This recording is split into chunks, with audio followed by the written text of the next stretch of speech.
Hello and welcome to Weapons and Warfare. For Straight Arrow News, I'm your host, Ryan Robertson, and this week we have something very special for you. An extended conversation with former Naval Aviator and F-18 Hornet pilot Matt Buckley, call sign Wiz.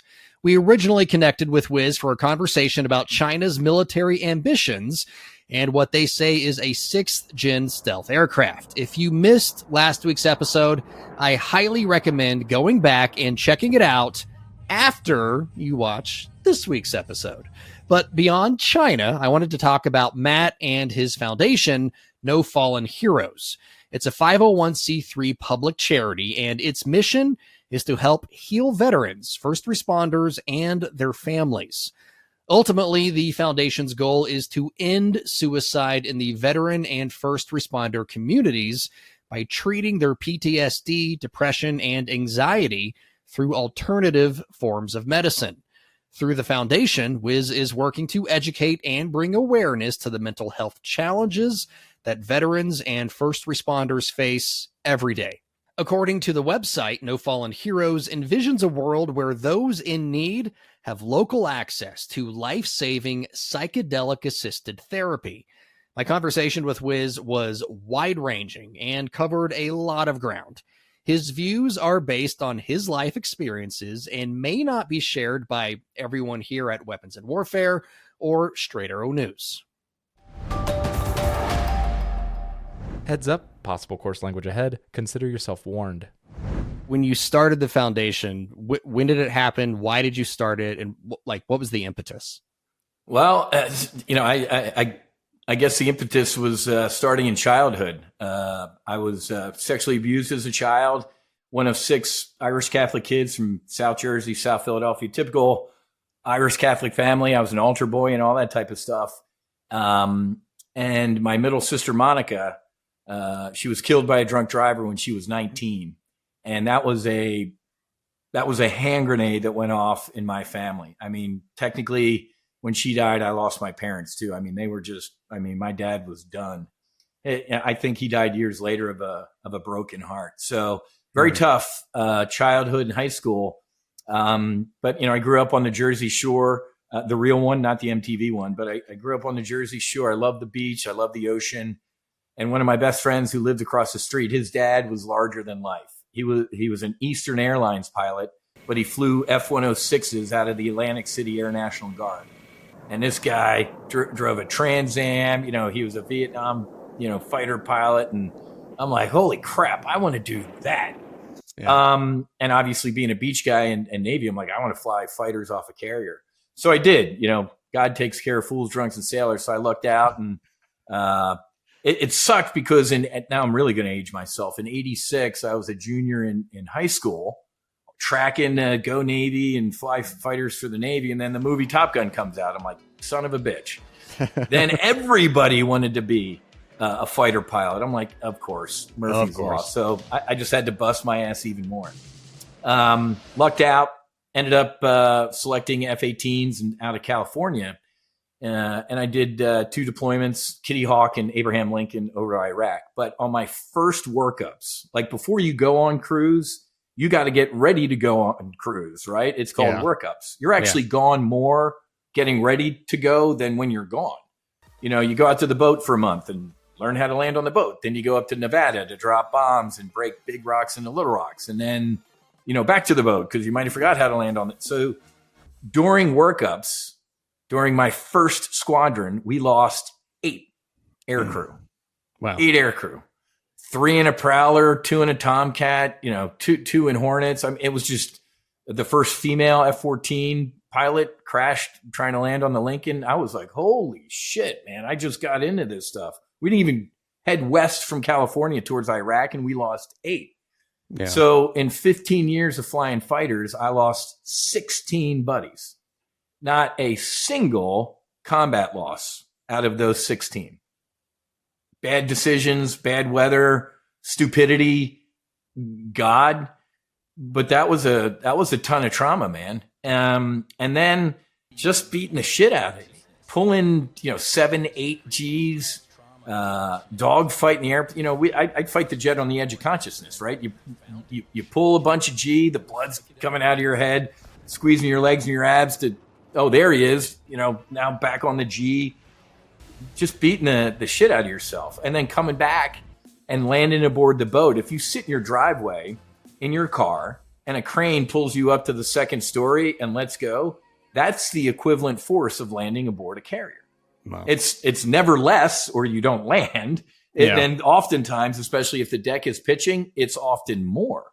So, and I remember one of those days, launching off the boat, catapult launch, 0 to 200 miles an hour in a second and a half, brain to the back of your medulla oblongata or whatever. So I remember landing aboard the boat after a dogfight and sweating, and I'm a 27-year-old kid. And I remember going in the ready room and the flight surgeon just looked at me and he shook his head. He's like, man, you guys don't want to know what happens to you. I'm like, whatever, man. I'm at the top of the world. So, physically beat me up, mentally beat me up, just a bad situation. I flew fighters for the reserves for about 5 years out of Naval Air Station, Fort Worth. Separate long conversation. My first and last day at work at American Airlines was 9/11. Packing for my first trip, saw the attack, raced out to the air station to my fighter squadron, and we ended up manning an air combat patrol with the F-16 squadron next door. Separate story. I bring that up because I got furloughed, which is a polite airline term for laid off. Yeah. So I on active duty, I taught myself how to trade. I didn't join the Navy to get rich. So I'm like, you know what? Let me learn how to trade stocks and options. So I got hired by a trading firm in Chicago, and this is all getting to the foundation because I was still flying Hornets, and I was in Chicago in a trading firm. So I'd go from an organization where you trust the men and women with your life, or they're not in that organization anymore, to Wall Street, where I couldn't trust a dude to watch my wallet if I went to the bathroom for 5 minutes. Right. It was a horrific transition. I'm like, oh my God, you people are disgusting. There were guys who would push their own mother in front of a bus for $1. And I was lost. Hit the booze, hit the drugs. I lost my mission. I lost, why am I getting up? And I was making a shit pot of money. I'd never seen that much money in my life, but I was empty. Yeah. And then along the way, on active duty and in the reserves, I lost 2 F-18 brothers to suicide. And then when I stopped flying, a groomsman in my wedding, who I got winged with in Kingsville, Texas, man, one of my best friends, Eric Swenson, Marine Hornet guy, beautiful bride and 5 kids, just decided to leave as well. I was devastated. So 3 F-18 suicides. And then in 2020, literally it's a God. Oh, every moment's a God moment. This was a huge God moment. I had a buddy in the White House in December of 19. He's like, dude, there's something that escaped from a level 4 lab in Wuhan, China. They're digging up the highways around the city. They're sending in mobile crematoriums. We're freaking out. I'm like, what? I'm trading, right? Yeah. So, and I'll never forget this as I was starting to hear some tipper. I'll never forget January 22nd, Trump is in Davos. Remember, every year there's the annual Beautiful People Conference in Davos. Yeah. And it was a throwaway interview in a CNBC. It was Joe Kiernan, Donald Trump, CNBC interview. Hey, Mr. President, before you go, what's this China flu or China bug? Joe, dumb question. Why you even ask me such a stupid question? You're such an idiot. I trust you. Great backswing. Been to Mar-a-Lago. You're an idiot. Not coming here. I looked into this camera. I was in a live trade brief, man. We were watching it. I told my members, I'm like, get out. I'm like, buy puts on the S&P 500, get long volatility. We pounded the market into the dirt for 3 weeks as the smart money got on TV and said, what? Oh, this is a bottom. Oh, I'd be a buyer of stocks here. Boom, boom, boom. Yeah. I bring this up because in like 2.5 weeks or 3 weeks, I made $2.5 million in trades. Wow. Why does that matter? My dad always told me before he died, he was like, Matthew, you can't take it with you, buddy. You're not a pharaoh. They don't put it in your casket. I'm not one to quote the Bible too often, but it'll be easier for a camel to pass through an eye of a needle than a rich man to enter the kingdom of heaven. And that was right after my buddy had died. So I told my wife, I said, you know what? And back then the government number, which is a lie, was 22, 7, whatever it was back then, 18, 19, 22 veterans were dying every day from suicide. And I was like, that's a mass shooting. Yeah. I hate even talking like this to the universe. Could you imagine if 22 children, not once a year, were being shot? Yeah, every day. Every day. Yeah. This country, we would flip the fuck out. Yeah. So I said, you know what, Susie, let's start a foundation to try and end veteran suicide. But how do you keep a guy or a gal from killing themselves? I was like, what help him with job placement, buy him a suit, help him write a resume? I was clueless. But around that time, a buddy of mine's like, hey, I got a SEAL buddy. There's a group of special forces dudes that go down to Mexico and they do psychedelic-assisted therapy to heal their trauma. And there's a really cool group going in a couple weeks. Would you want to go? And I said, man, go to Mexico and do drugs with Navy SEALs? It sounds like a great weekend. Sign me up. Yeah. But I had, oh my God, man. I look back on it and laugh now because, I did my prep. I had coaching calls and, had my integration or pre-flight planning, but there was no way I could have ever known what was going to happen. So I ended up going with a pretty cool group. Marcus Luttrell, obviously everybody knows who Marcus Luttrell is, lone survivor. Yeah. Another teammate of his. And then JT, Jared Taylor from Black Rifle Coffee. Wow. And then an NFL veteran. His name's Robert Gallery. He was an All-American at Iowa. Big dude. Went and played in the NFL.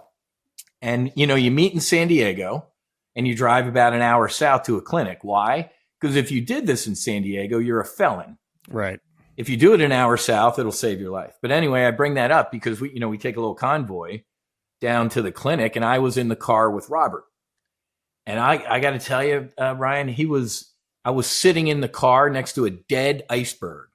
He was a big gray, he needed like a sickle. And I was like, oh my God, this guy's awful. Yeah. I bring this up because let me just fast forward real quick a year. A year later, I'm at a fundraiser in San Diego out on Coronado and this big freaking dude bumps into me. I'm like, holy shit, I'm going to get my ass kicked. It was him. And he was a completely different human being. Wow. I didn't even recognize it. I'm like, oh my God, Robert, he was a different human. So we went down to a clinic called the Mission Within. I think it's in Tijuana. I think they call it. Yeah. It's a beautiful, clinic overlooking the Pacific. It's right out of Central Casting, Okay. Yeah. And I got to tell you, man, I don't know how much time we have, but we sat with the first night. We sat with a medicine called ibogaine. Iboga, Iboga, is root bark from Gabon, Africa. Okay. Central West Africa. If you do Iboga, the actual root, it's like I've done Iboga down in Costa Rica. It's like sawdust. It's you're chewing on sawdust, man, and tree bark. It's tree bark. As the name sounds, it's tree bark. It's got about 12, I think, alkaloids in it. And in the West, we pull out one of the alkaloids called ibogaine, which just has incredible healing characteristics. One of them is neuroplasticity, right? You can Google Navy SEAL Stanford study. So Stanford, not Boca Raton Community College, Stanford did a ibogaine study with 30 plus SEALs, and I think 80, 90% of them up to a year, 2 years later showed 0% PTS. These were suicidal dudes and bad guys in a bad place. So ibogaine has neuroplasticity. It can regrow dead neural pathways. So some of these guys, we gave a grant to a SEAL who was a breacher, right? Explosion, gray, black, and dark on his brain scans. 3 months after the ibogaine, it was completely white. Wow. Right? So neuroplasticity. And then it's got incredible addiction interrupter. I was a drinker. Not proud to say. I don't know if you can be a good drinker. I was a bad drinker. Ryan, I couldn't look at or smell alcohol for a year after I came home. If I smelled like a vodka, like in the room, it would make me dry heave. It was that much of a shock to my system. Now, 4 years later, if I want a glass of red wine with my steak, I can do it. But old whiz, a glass was the bottle, probably 2 or 3.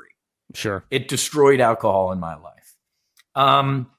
And the experience itself was a 12 to 14 hour journey. And you're wide awake. People are like, oh my God, you're tripping or whatever. I'm like, no, I got my eye shades on, eye shades up. There's Marcus, there's JT, there's 2 nurses. There's the EKG monitor because they're monitoring your heart rate. All right. Yeah. I'm on Earth, eye shades back on, full movie. Yeah. And I'll tell you, Ryan, I got 30, 40 years of healing in 12 to 14 hours. Wow. It was not fun. It was not recreational. I'll tell you, man, I've landed a Hornet on a carrier in the middle of the Pacific at night in bad weather, low on fuel. That was easy compared to this experience. It was extremely challenging. Very what is challenging. it? I mean, when we're talking about repairing dead neural pathways in the brain, that's obviously going to have an impact with what your mind is experiencing in that moment. And I'm, not to go into it, but I've been to college towns. I know what psychedelics do.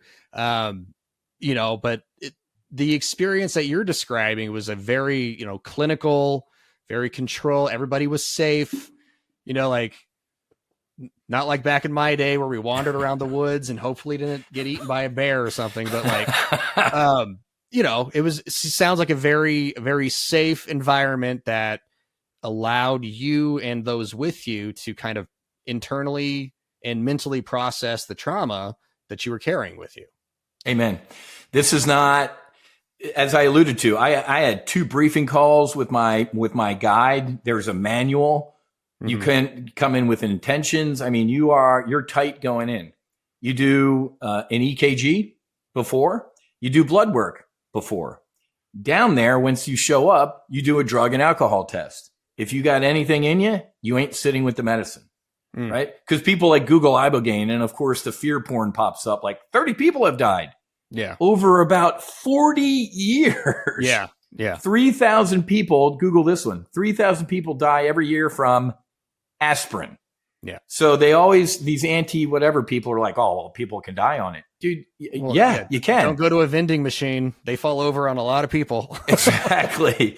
And it's sad because just about every death that was associated with like a retreat or Ibogaine was because of either the dude showed up literally on heroin or the guy was drunk or had underlying heart issues. And so don't listen to the fear porn. It's not risk-free. But like I just alluded to, these clinics in Mexico have been doing it for decades. So you are on an EKG. They did screen you. They did look at you blood work. There was 2 nurses throughout the night. There's a cardiologist downstairs. The guy slept on the couch the whole night just in case something happened. There was an IV port. Everybody had an IV port. There was nothing plugged in, but if they needed to push fluids, for example, with Robert.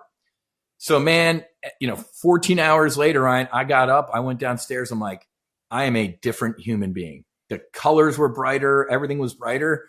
I bring that up because, then somebody else came down. 4 of us were downstairs. Robert didn't come down until like dinner the next day. He came down for about 5 minutes, looked like shit, and he just went back to bed. And I could tell the doctors were like looking at us like we probably were terrified. And they looked at us and they said, the medicine's working. He's got a lot. It's really digging. We're like, you sure? They're like, yeah, trust us. This is completely normal. People that have a lot in there, the medicine really takes its time. So you nailed it.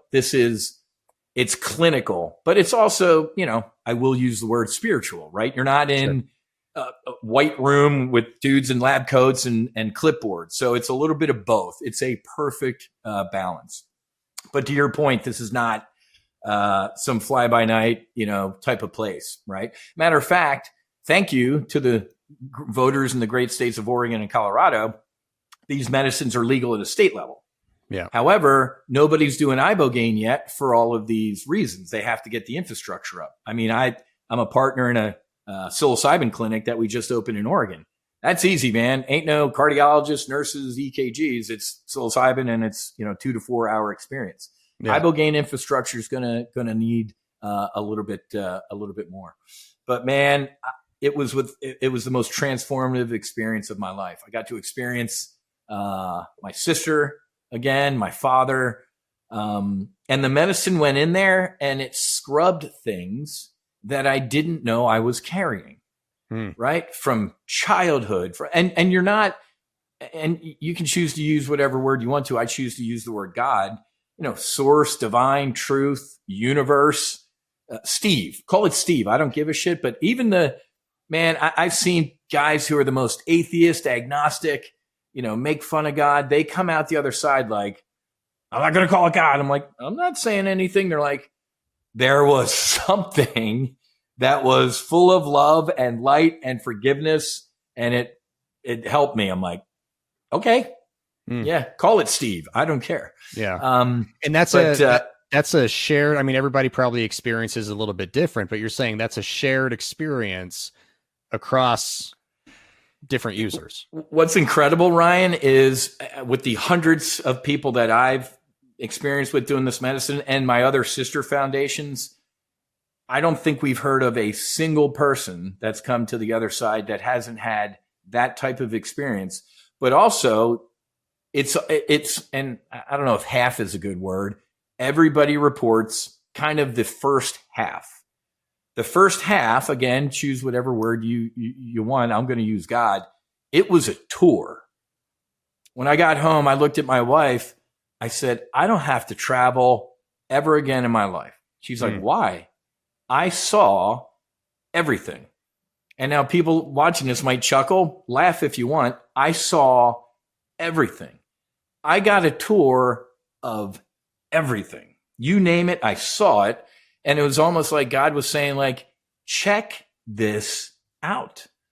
You are part of all of this, and part of this is you. I can cook, baby. Look at how spectacular this is. We get so into our life. I got to be at practice. I got to pay the taxes, my mortgage, check this out, man. Let's put things into perspective. So that's like, they call it the visualization phase. The medicine goes in there, and the first phase is check this out. And then the second half that everybody reports is them. God says, all right, wasn't that cool? Let's go. And then it is no shit, their individual one-on-one. It's like I was sitting in a movie theater, the most beautiful movie theater in the universe next to God, looking at trauma, but not being in the trauma, looking at the childhood stuff. And I could see it completely differently. And it was just, I remember at one point just before maybe let's call it halftime, right? The visualization happened before God took me and we left. The visualization stopped, and I didn't, maybe intuitively I knew that was God doing that, but the first half was just, I'm like, oh my God, I've never seen more beautiful things in my life. And then whenever it ended, I'm in space, not like scary space. I'm just like looking like, I'm like, holy shit, look at just the universe. Yeah. There's a big white light right there that appeared. Energy, love, it just emanated. I just felt home. And of course, doubting whiz here, I'm like, are you God? And never any words. It was all energy and communication. God doesn't talk. It was just you got answers. And of course it was, I am. And I remember saying, wow, where have you been? And God said, I have always been, and I will always be. Where have you been, my son? Right. And it was very loving the way that was, I got that, but it just made me sad. And I remember just crying and going, I am awful. I'm awful. I'm an awful father. I'm an awful husband. I'm a drunk. And, God said, Matthew, I don't make imperfect things. You're perfect. Let me take those things. They're not yours. They don't serve you anymore. And literally, Ryan, they were gone. I was forgiven. I felt so much lighter and happier. Wow. And then I got up. He's like, "You good?" I'm like, "Yeah." He's like, "Let's go. Let me show you what you can do." And it was just the most incredible experience of my life. But that stuck with me. Yeah. I don't make imperfect things. Every one of us, man. I don't care if you're fucking Jeffrey Dahmer or Vladimir Putin. You were born with a piece of that infinite love and light. This shit, this shell, this ego, hate, war, poverty, rich, poor, this buildup, this shit builds up. Mm-hmm. And what the medicine does for just about everybody is it knocks this layer off and it shows you underneath who you truly are. I did my own podcast about this, probably not the most popular one, but man, I probably would have volunteered to go work on Florida's death row to like pull the trigger. Yeah. You know who needs this medicine?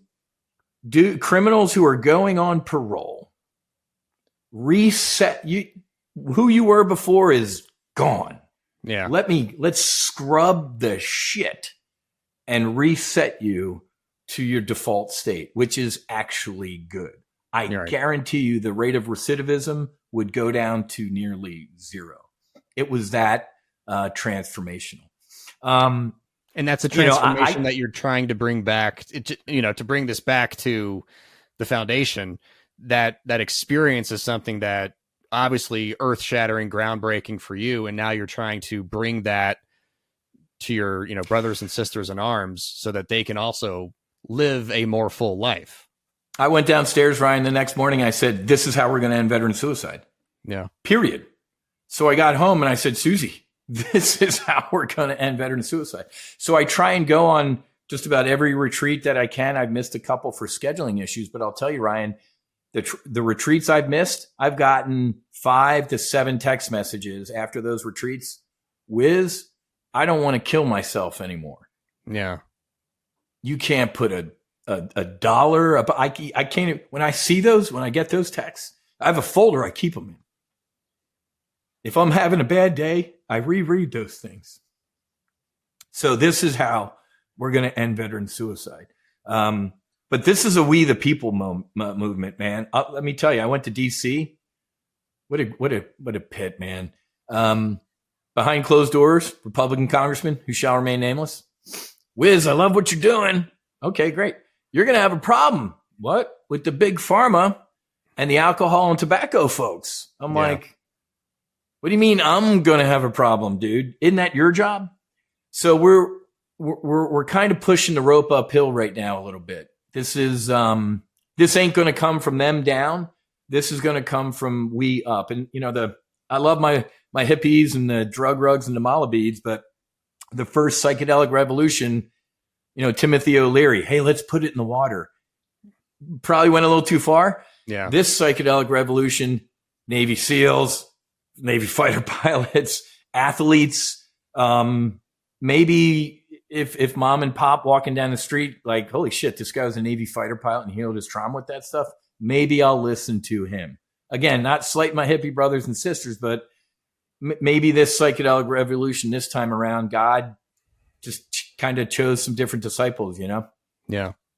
Well, I mean, I live in Iowa and medical marijuana is legal here, and I've seen a lot of grandmas with medical cards. So, wheels are moving, things are changing, right? Different generation coming into power. You are right, man. I've met the most anti-drug, law and order Republicans or whoever, and I'll give them my 5-minute story, and they're like, whoa, people can shift pretty quickly. They know it's not recreational. You're not taking ibogaine and going to a club, man. Yeah. You ain't taking ibogaine and going anywhere for a weekend. So this isn't fun. Right. Like you said, medicine.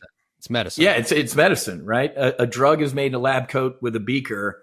A medicine that God put on this planet for us to heal is not a drug. And that's what's really frustrating to me. Joe Rogan had Governor Perry on a couple weeks ago talking about ibogaine, and he steals my line, man. Governor Perry is like, dude, me, Republican, meat-eating, knuckle-dragging, pro, anti-criminal, if I heard me talking about advocating for psychedelics, I kick my own ass. But he's gone from the most that to the most this, mainly because, you know, Marcus lived in the governor's mansion with him and he's seen the transmission. So we're getting there. You're right. But you know, I should celebrate this, but it pisses me off. A month and a half ago, the VA announced a $1.5 million study in the psychedelics. Yay. No yay. The federal government spends $6 million a minute. Yeah. It's 15 seconds of funding over 5 years. Yeah. Buddy, if you had given our foundation $1.5 million, I'd probably knock half the people off my list. I don't need a study over 5 years. So I think the VA kind of threw a penny at us to go, see, you type of people, we are going to do something about this. It ain't enough. But thank God, Pete Hegseth, he was on Sean Ryan recently, and Sean Ryan's a ibogaine veteran, and Pete Hegseth's like, dude, I've heard a lot of my bros. I'm behind it. JD Vance, Marine, was on Joe Rogan. Joe Rogan had to give him a little tutorial on veterans and psychedelics. And he said, wow, this sounds like something I would get behind. And obviously RFK Jr. going to HHS. If you've never seen it, Google his little 2-3 minute clip when he's asked about psychedelics. It's a tearjerker because he's like, I'm a recovering alcoholic and heroin addict. Mm-hmm. When talk psychedelics, I'm like, they are replacing one bad thing for another. And then my wife took her life in 2012. And one of my boys was done. When his mom left, he left too. And then a buddy of his dragged him to Peru, did ayahuasca, and he came home. And as soon as I saw him, I got my son back. So RFK is another one that went from this to this. Because Richard Nixon, hopefully he's in heaven and repented. The war on drugs with psychedelics was going after political opponents, anti-war. Wait, you did these mushrooms and it makes you love people in Vietnam? Well, now they're a felony and here's your rifle. Yeah. So we are still fighting that stigma. But like you alluded to, we're getting there, man. A journey of 1,000 miles begins with the first couple steps. First step. You bet. And that, you know, my last question for you is, you know, what does the next few years look like for the foundation and where are you hoping to grow? And so like, what does the next couple of years look like? It looks like the table might be set for some positivity, but you know, what do you think? Let me lead with this. My mission objective for the next 3 to 5 years with the foundation is to go away. There shouldn't be a No Fallen Heroes Foundation. There should not be one veteran nonprofit, period. How about the government, the VA, the DOD, keep the promises. I went from one day having a top secret SCI clearance, flying the premier fighter aircraft in the world, to the next day being a liar. To the next day to the VA saying, no, we don't believe none of this. What are you talking about? You just trusted me. Now it's a court case. Now we don't believe you. What are you talking? I gave up after 3 years. I didn't need it. It was a matter of principle for me. I didn't need the money or the benefits. I'm like, fuck you, man. I earned this. 3 years later, now I know why a dude would sit in the parking lot and put a bullet in his head. It's a shit show. So let me lead with that. I don't want to be doing this. I shouldn't be doing this. But I guess I do want to be doing this since the government isn't. So we should go away, period. But as I alluded to, and if Trump, Vance, RFK, Hegseth don't move the ball forward, I will take a flamethrower to them too. I am nonpartisan about this stuff. But as opposed to Democrats who are paying lip service to it, oh, sure, peace, love, and everything. Turns out when I was in D.C., they're first of all, they're pro-war right now. Everything's reversed. Right? In the 60s, they were anti-war and anti-government and big pharma. They are pro-pharma. While they were paying lip service, oh yeah, psychedelics, we're the party that should already be there. They're not. So when I hit Republicans with it, they're like, wait, this is healing our veterans? Boom, I'm in for it. So we should see some movement in this direction. And then finally, if it ain't happening at the federal level, I just had a great meeting 2 days ago up in Palm Beach, literally near Mar-a-Lago, with my commissioners to decrim at the state level or legalize at the state level. Ron DeSantis, if you're listening, you're failing. You're a fellow Navy officer veteran and you're failing. I think was it California, Texas, and Florida have the most amount of veterans. Where are you? Thank you, Colorado and Oregon. And Jersey. I think Jersey at least decrimmed. I don't think they legalized. Massachusetts voters, you suck. It got close and failed. I think they needed 60%. Whatever happened to Mass, I don't know. California, Gavin, where are you? You would think California would be super pro psychedelics. Every year it gets close to Gavin, and for whatever reason it fails. So we need efforts at the state level, right? Technically with the stroke of a pen, Trump could reclassify something from a Schedule 1 drug, which is ibogaine, to a Schedule 3, which is a doctor's prescription. But calling ibogaine, the definition of a Schedule 1 drug is no therapeutic use and a high risk of addiction.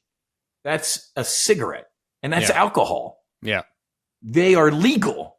Yeah. Ibogaine is anti-addictive. I couldn't drink for a year. It made me want to vomit, and it was the most therapeutic thing in my life. So they've labeled ibogaine the exact opposite of what it is. Yeah. But bro, you know well as I do, our government agencies, the DEA sinks their teeth. It's a jobs program. Yeah. It is an absolute jobs program. So that sounded like a rant, but take all of that rant and turn it to the other direction. And if those things don't happen, we're moving the ball forward. But hopefully you can tell, I'm very passionate about this because we're losing gals and guys. In the hour you and I talked, a couple people checked out. It's a horror. Yeah. So I can't, forgive me for being, overly motivated, but when you lose buddies to suicide, you're like, what the fuck are we waiting for? Let's go. Right. Well, because each day we don't go, it's 22 more people at least gone. Right. What is it? 100? It's more since 9/11. We've lost 150,000 veterans to suicide. Yeah. What at the same time it was like I should know the number. God, please forgive me. 8,000-9,000 in combat. We're losing the war at home, man. And before we go, let me say this: these medicines are not for everybody. Please, there are so many different healing modalities: yoga, hot yoga, meditation, breath work, walking on the beach, climbing a mountain in Nepal, knitting. Yeah. I don't care. Cold plunges. There are so many different healing modalities. This is one of them. But I'll leave you with this. Radical trauma might need radical healing. You bet. And getting your ass kicked on a mattress in Mexico can be some radical healing. But I said I'd leave you with this, but one more sentence. If I heard 5 years ago, heard me say this sentence, I'd give me a wedgie and take my lunch money. The medicine calls to you. If you listen to all this and you went, that sounds like the dumbest thing in the world, it ain't calling to you. If you listen to any of this and went, let me open a tab and Google something, it might be calling to you. And I'm here as a resource, man. I am an open book. And, I have my Max. I'd love to have you on mine. My Max Afterburner podcast. I interview all of our grant recipients, first responders and family members and vets that we heal. And that's, you want to talk about something funny, man. We have active duty law enforcement officers, state troopers and stuff like that, doing the medicine under the radar. That should tell you something about where we are. And I have airline pilot brothers and sisters, current captains and first officers. I'm going to drop a week of leave at American and go to Mexico and unfornicate myself. And they go home and they're different human beings. So it's kind of sad that we have to do this stuff under the radar, but the world's going to be a much better place if people heal. Yeah. Well, and it's a point of getting to a critical mass. If there's enough people all flying under the radar and they realize, wait a minute, there's more of us flying under the radar than not, then there might be a huge great awakening. What's funny is there was a couple team guys. They weren't in our foundation. They were working with another one. They admitted they were working for an alphabet agency in whatever form they had to renew on. They're like, yep, did this. Yeah. They got a call. And I'm like, oh shit. They're like, no. We got a call from a guy that was like, hey, what's the name of the clinic and what's the number? They didn't get in trouble. They were honest. I mean, Uncle Sam said, all right, thanks for being honest. And how can I do that? Yeah. Get some references, right? Exactly. Wiz, really appreciate your time. We will put up all of your contact information on the website when we post this story. Really appreciate it, man. And hopefully we can meet up down the road, chat in 6 months or so, and get a progress report and see where we're standing. Sound good? Awesome, my brother. God bless, and thanks for having me. I appreciate it.